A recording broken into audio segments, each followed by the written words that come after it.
সামান্য ডিম কিংবা একটু চিকেন, এছাড়া তার কিছু না। এটুক জন্য কি সাধারণ পাবলিক এত ভিড় করতে পারে? আমার নামটা একটা ব্র্যান্ড বানাবো। সামান্য একটা ডিম দিয়ে তো বাসা বাড়িতে তো মানুষ ই করতেছে। যদিও রাতের 12টার পরে আমি শাটার নামায় ফেলাই।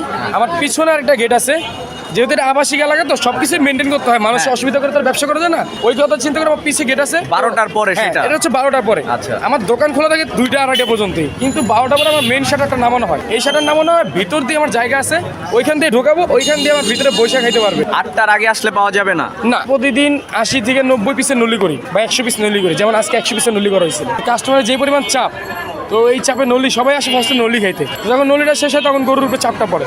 আমার গরুর মাংস যেটা নেওয়া হয়, যদি কেউ প্রমাণ করতে পারে যেটা প্যাকেট মাংস, তাহলে তো আমি 5 লাখ জরিমানা দিবই। এটা প্যাকেট মাংস না, না, গরুর মাংস। আমার মাংসে হাড্ডি আছে, তেল আছে, চর্বি আছে, সব থাকবে। কোন জায়গা থেকে কিনেন? এটা হচ্ছে নবাবগঞ্জ বড় মসজিদের ডাল, জাভেদ ভাইয়ের মাংসের দোকান। হ্যাঁ। আমার বর্তমানেও যাবেন, যা জিজ্ঞেস করবেন যে ভাই আসলে কি ওনারা মাংস কিনে কিনা, আপনি অ্যান্সার পাবেন যে আমি কিনি কিনা। আর যদি প্রমাণ করতে পারেন তাহলে 5 লাখ জরিমানা দিবই। 5 লাখ টাকা জরিমানা দিবেন, আর যে উনি দিবে প্রমাণ 10 করতে লাখ। পারবে হ্যাঁ। তার।